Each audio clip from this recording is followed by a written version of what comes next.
할렐루야.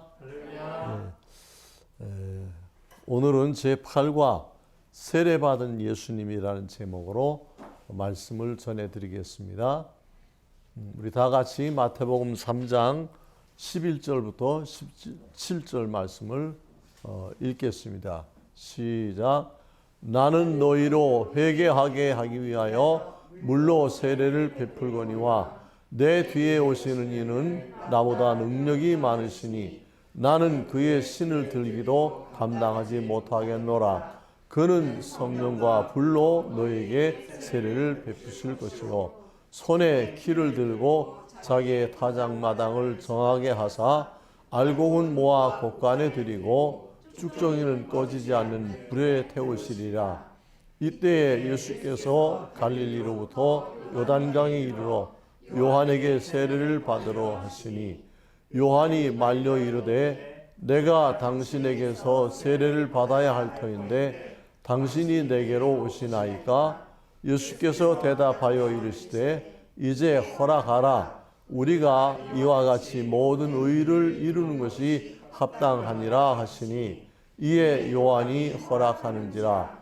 예수께서 세례를 받으시고 곧 물에서 올라오실새 하늘이 열리고 하나님의 성령이 비둘기같이 내려 자기의 위하심을 보시더니 하늘로부터 소리가 있어 말씀하시되 이는 내 사랑하는 아들이요 내 기뻐하는 자라 하시니라.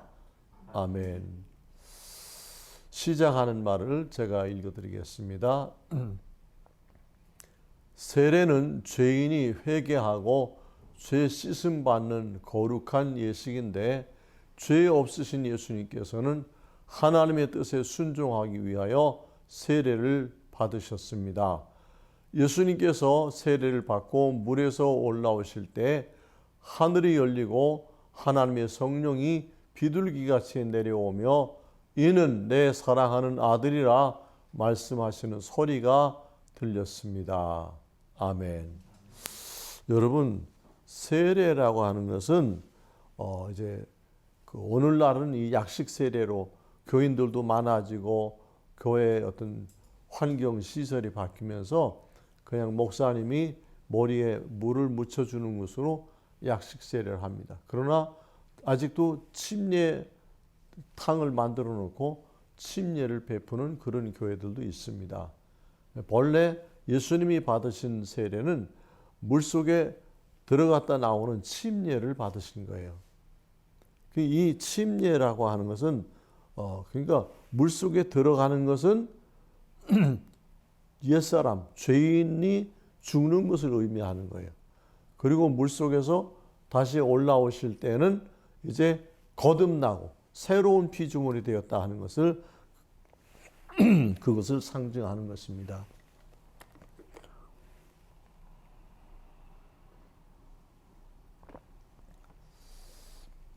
예수님이 왜 세례를 받으셨을까요?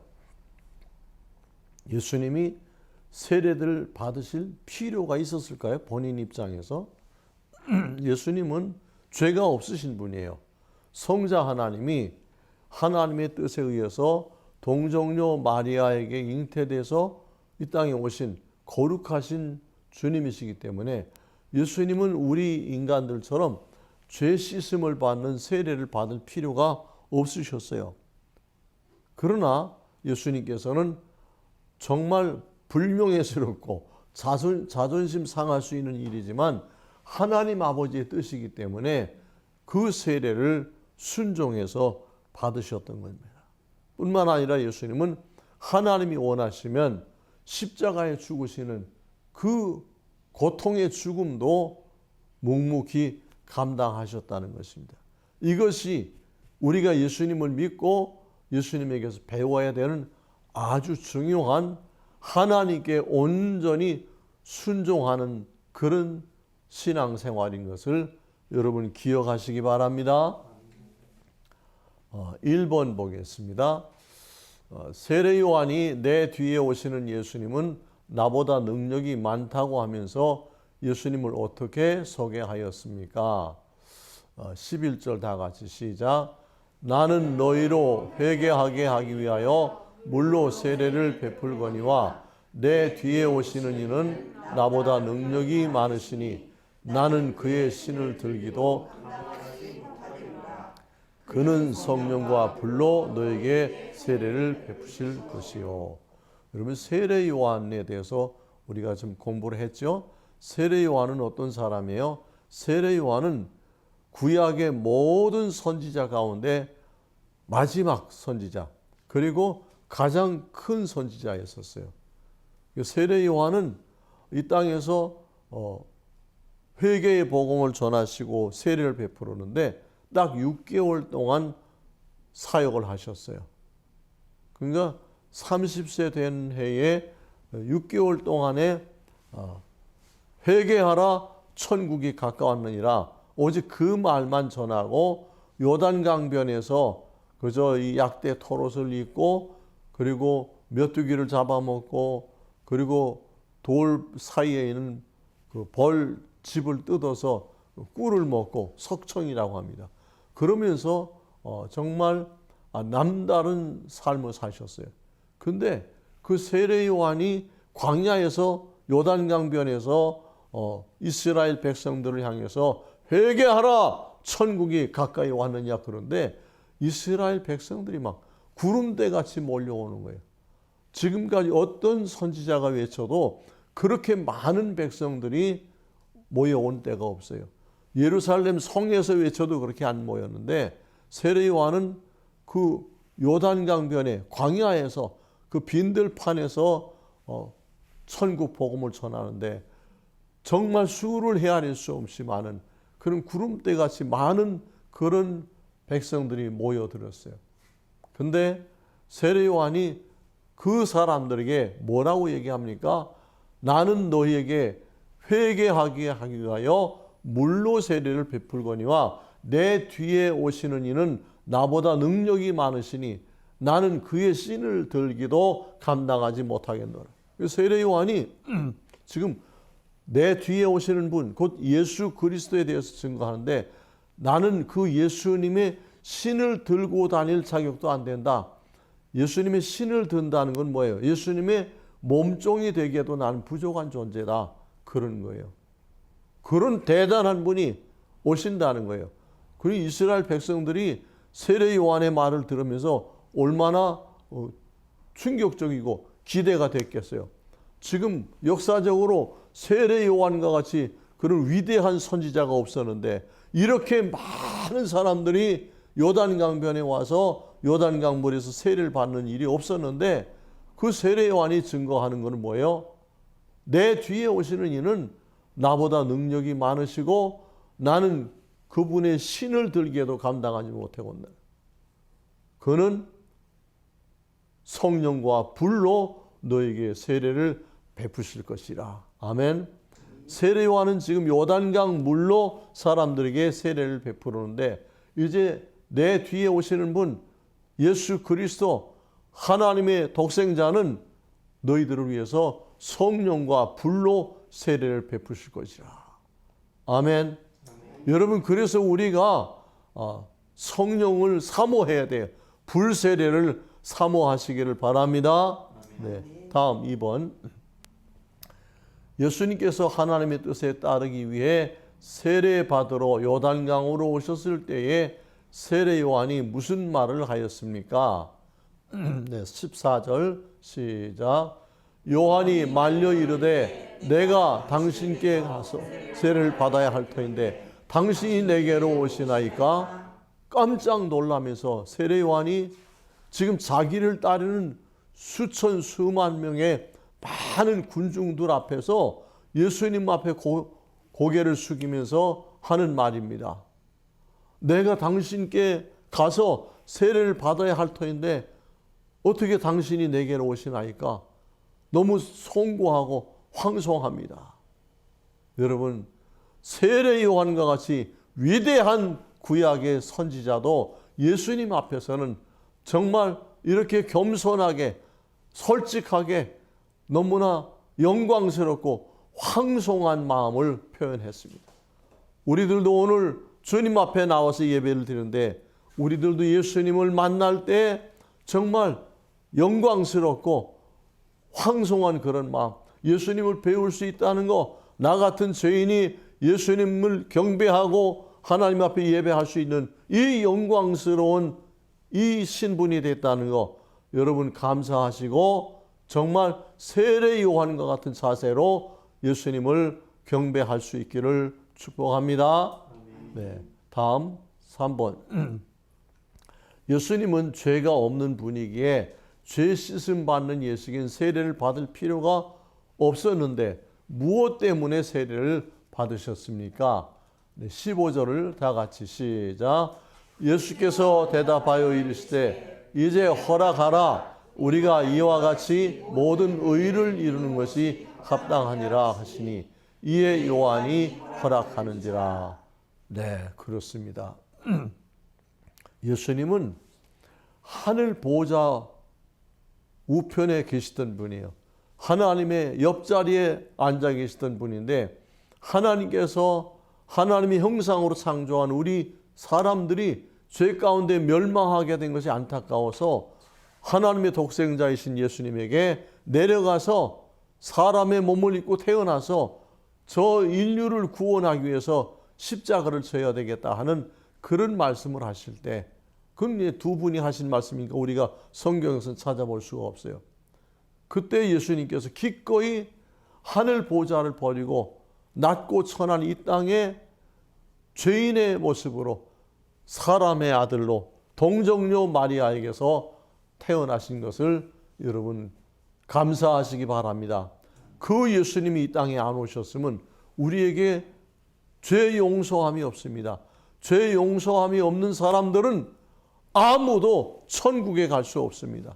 다 지옥의 멸망에 떨어질 수밖에 없는데 우리 예수님께서 하나님의 말씀에 순종해서 이 땅에 오시고 하나님의 뜻에 따라서 십자가를 지시고 우리들의 죄를 대속하셨기 때문에 우리가 오늘 그 예수님의 이름으로 모여서 예배드리고, 그리고 우리들도 예수님처럼 부활할 것을 소망하고 또 영원한 천국에 가서 영생 복락을 누리게 될 것을 소망하는 거예요. 그래서 우리 기독교는 목적이 뭐라고요? 천국에 가는 거예요. 천국에 가기 원하는 사람은 반드시 부활신앙과 천국 소망, 이 두 가지가 있어야 되는 거예요. 이것이 내 마음에 확신이 되어 있어야 돼요. 그렇지 않으면 우리는 언제 그 믿음을 잃어버릴지, 내가 이 신앙인의 자리에서 타락하게 될지 알 수 없는 것입니다. 그 예수님께서 하나님의 뜻이 그러하니 나에게 세례를 베풀어라. 그러니까 요한이 예수님의 말씀을 듣고 허락을 했다 그랬습니다. 그렇습니다. 우리 인간적인 생각에는 그건 안 될 것 같고 그래서는 안 되는 거라고 판단이 되어도 하나님의 뜻이라면 무조건 순종해야 되는 줄로 믿습니다. 네. 조건이 없어요. 무조건 순종하는 거예요. 이유가 없어요. 어제 어떤 장로님하고 전화 통화를 하는데, 목사님 정말 미운 사람, 이런 사람, 싫은 사람, 정말 참 그 사람들 용서하고 하는 게 너무 힘듭니다. 아니, 우리가 우리에게 죄 지은 자를 사하여 준 것 같이 우리의 죄를 사하여 주옵시고 하는 그 주기도문은 내가 다른 사람의 죄를 용서하지 않으면 하나님께서도 예수님께서도 우리의 죄를 용서하시지 않으셔도 좋습니다라는 그런 기도다. 그러니까 그런 말 하면 안 된다고. 무조건 용서하라고. 그게 하나님의 뜻이라고 그렇게 말씀을 해드렸어요. 이제 4번. 예수님께서 하나님의 뜻에 순종하여 요단강에서 요한에게 세례 받으셨을 때에 어떤 특별한 일이 있었습니까? 네. 16절 다 같이 시작. 예수께서 세례를 받으시고 곧 물에서 올라오실새 하늘이 열리고 하나님의 성령이 비둘기같이 내려 자기 위에 임하심을 보시더니. 할렐루야. 여러분, 예수님께서 세례를 받으시고 물에서 올라오실새 갑자기 하늘이 열리는 현상이 나타났어요. 그리고 그 하늘에서부터 하나님의 성령이 비둘기 같은 모양으로 이렇게 내려서 예수님의 위에 임하심을 보았다 그랬습니다. 여러분, 우리는 정말 그런 경험을 할 수가 없어요. 이것은 인류 역사상 유일하게 오직 예수님에게만 있었던 일이에요. 그래서 사람은 내 주제를 알아야 돼. 나도 예수님처럼 성령이 비둘기같이 내리기를 원합니다. 이런 말을 하는 거, 그건 잘못된 거예요. 그리고 그렇게 교인들에게 말하는 목사도 아주 잘못된 거예요. 내가 여러분에게 세례를 베풀 때 성령이 비둘기같이 내릴 것입니다. 믿으시기 바랍니다. 이건 순 거짓말이에요.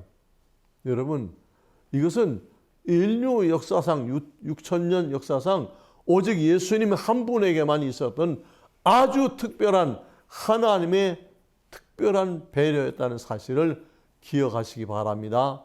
성령은 눈에 보입니까? 안 보입니까? 영은 눈에 보이는 것이 아니에요. 그런데 하나님께서 왜 성령을 비둘기 같은 모양으로 예수님의 위에 임하게 하셨는가?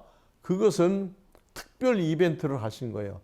요단강변에 세례 요한을 찾아왔던 수많은 이스라엘 백성들에게 지금 요단강에서 세례 요한에게 세례를 받은 예수, 이분이 바로 구세주 메시아라는 것을 밝히기 위해서, 그래서 사람들이 보는 앞에서 하나님께서 이런 특별한 일을 하신 거예요. 성령이 하늘에서부터 내려와서 예수님에게 임하시는 것을 보고 모든 사람들이 놀랍고 두려워서 환호를 질렀겠죠.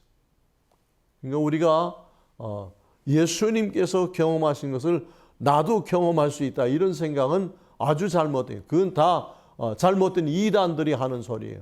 우리는 그냥 성경이 허락하는 것만 진실되게 믿으면 되는 거예요. 성경 이외의 것을 더 알려고 하고 어디 더 신기하게 더 확실하게 가르치는 데가 있지 않나, 그런 기대를 가지고 그런 욕심을 가지고 있게 되면 10중 8구는 다 이단에 넘어가는 겁니다. 하나님이 주시는 은혜, 그것이 어떤 은혜이든지 범사에 감사하면서 받으시기를 축복합니다. 은혜 받는데도 지나친 욕심을 내고 어딜 찾아다니고 하는 거, 그 바람직하지 않습니다. 여러분들이 출석하는 교회, 여러분들을 사랑으로 기도해주고 영적 지도를 해준 그 목사님, 그분이 바른 목사님이라면 그분에게서 가르침을 받는 것이 그게 올바른 태도인 것입니다. 5번, 예수님께서 요한에게 세례받고 요단강 물에서 올라오실 때에 하늘에서 어떤 말씀이 들렸습니까? 네, 17절 다 같이 시작. 하늘로부터 소리가 있어 말씀하시되 이는 내 사랑하는 아들이요 내 기뻐하는 자라 하시니라. 아멘. 여러분, 하나님께서 때로는 사람들이 알아들을 수 있는 말로 말씀을 해 주실 때가 있어요. 근데 우리 성숙한 사람들은 굳이 말하지 않아도 알아듣잖아요. 그 예수님과 하나님 사이는 말하지 않아도 다 통하시는 관계예요. 그런데 하나님께서 왜 예수님이 내 사랑하는 아들이요 내 기뻐하는 자라 이렇게 모든 사람이 알아들을 수 있는 말로 하셨는가? 이게 조금 의문이 나지 않습니까? 그것은 하나님께서 거기 모여있는 그 요단강가에는 그 사람들에게 이 세례받은 이 사람이 바로 하나님의 독생자이고 이 땅의 구세주로 오신 메시아라는 것을, 그것을 밝히시는 거예요. 다시 말하면 예수 그리스도가 메시아로서 그 직임을 받는데 그 취임식과 같은 것입니다. 그래서 세례 요한은 6개월 동안 계속해서 수많은 사람들에게 세례를 베푸는데 그 세례 요한이 나중에 그런 이야기를 합니다. 나도 그가 누구인지 몰랐다. 그런데 내가 세례를 베풀 때에 어떤 사람에게 하늘에서 성령이 비둘기같이 내려오고 하늘에서 이는 내 사랑하는 아들이요 내 기뻐하는 자라 하는 음성이 들리면 그가 곧 불과 성령으로 세례를 베푸시는 분이고 그분이 바로 우리를 죄에서 구원하여 천국으로 인도하실 구세주 메시아라는 것을 나에게 알려주셨다. 그 세례 요한이 예수님에게 세례를 베풀고 나서 이제 사역이 중단돼요. 세례 요한은 바로 이제 헤로드 왕궁에 잡혀가서 이제 거기서 얼마 안 있다가 목배임을 당해서 죽게 됩니다. 이 땅에 태어나서 30년 살고 6개월 만에 사명을 마치고, 그러니까 예수님 취임식을 위해서 예수님이 메시아로서 오신 그 사실을 세상에 공개적으로 선포하시면서, 그리고 당신의 사명이 다 했기 때문에 세례 요한은 목배임을 받아서 천국에 가신 것을 믿으시기 바랍니다. 여러분, 사람은요 오래 사는 것이 그렇게 좋은 거 아니에요. 몇 년을 살든지 하나님이 내게 맡겨주신 사명을 그걸 잘 감당하고 완수하고 천국으로 갈 수 있다면 그 사람이 가장 성공적인 인생을 산 거예요. 어떤 사람들은 젊어서는 정말 하나님께 열심히고 또 목회도 열심히 잘하던 사람들이 나이 먹어가지고 변질 떼서 뭐 타락하고 이런 사람들, 내가 아는 사람들 여러 명 있어요. 참 젊어서 꽤 괜찮았는데 열심히 잘했는데 늙어가지고 그냥 노망난 사람처럼 그런 사람들이 있어요. 구체적으로 얘기하긴 그렇지만 어쨌든 이 세상에, 그래서 마태복음 24장에서 예수님께서 끝까지 견디는 자라야 구원을 얻으리라 그랬어요. 정말 내가 잘 아는 목사님들인데 두 분에게 들었어요. 자기가 은퇴를 하고 나니까 예배를 못 드리겠대요. 그리고 성경도 안 읽어진대요. 기도도 안 된대요. 이거 예수 믿는 사람 맞습니까? 예수님 믿는 사람이 어떻게 성경이 안 읽어져요? 어떻게 기도가 안 돼요? 이거는 예수님과 관계가 끊어졌다고 볼 수밖에 없어요.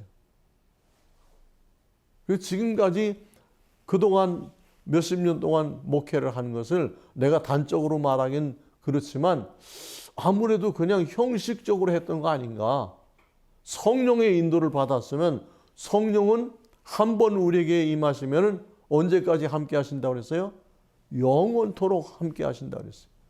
하나님께서 우리에게 성령을 보내시는데 그 보혜사 성령이 우리를 보호하시고 우리를 인도하시는데 영원토록 천국에 들어갈 때까지 우리를 인도하시는 거예요. 아멘.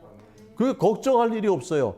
성령의 인도를 받는 사람은 내가 어느 길을 가든지 내가 혹시 좀 잘못된 길을 가더라도 성령이 나를 돌이켜서 바른 길로 인도해 주시는 거예요. 아멘.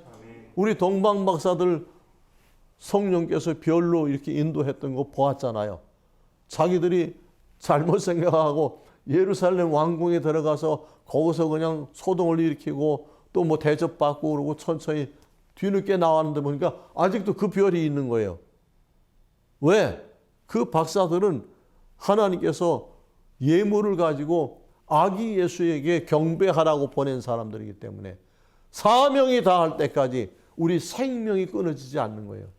사명자는 사명을 완수할 때까지 죽지 않는 거예요.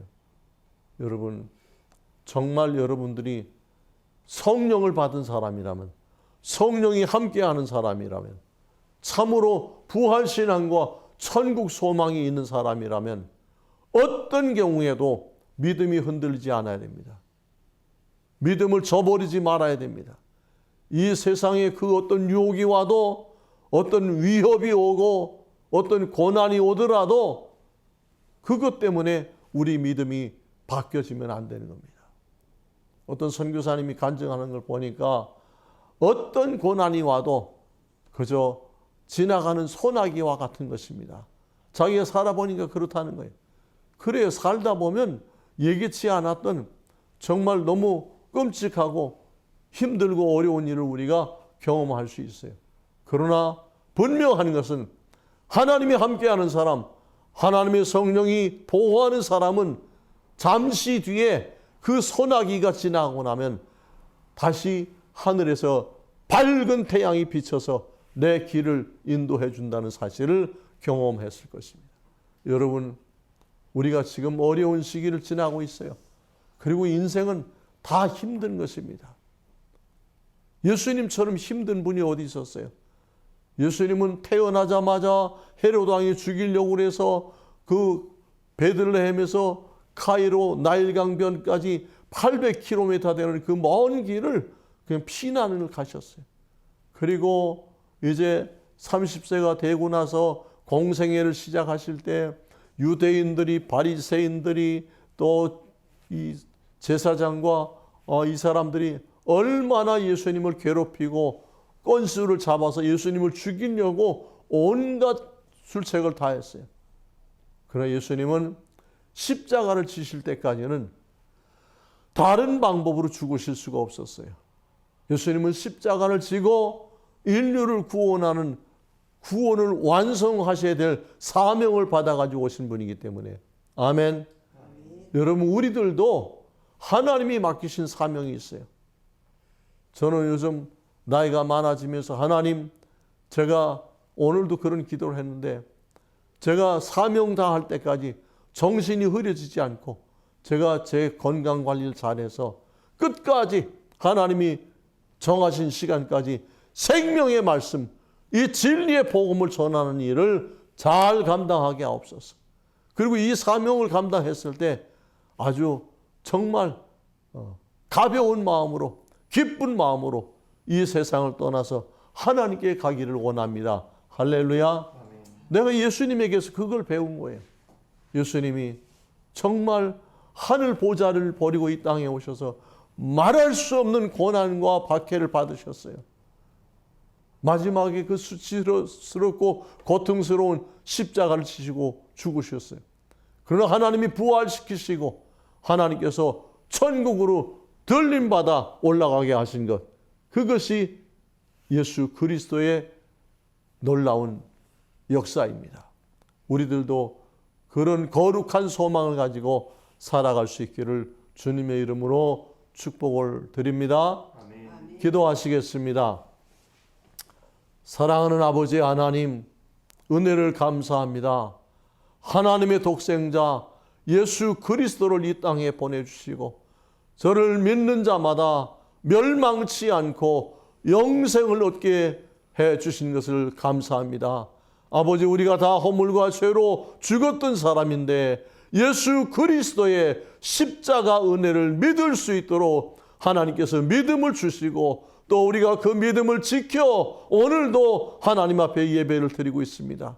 우리 고봉의 사랑하는 아들들도 다 믿음의 사람이 되어서 비록 지금은 힘들고 어려운 환경에 있지만 꼭 이 세상 떠날 때 천국에 갈 수 있도록 주님 축복해 주시옵소서. 아버지, 이 영상을 통해서 은혜 받는 모든 사람들에게도 부활신앙과 천국 소망을 주시고 예수님이 그러하셨던 것처럼 내 자존심, 내 명예 생각하지 않고 무조건 하나님 뜻에 순종하게 하여 주시옵소서. 감사드리며 예수님의 이름으로 기도하옵나이다. 아멘.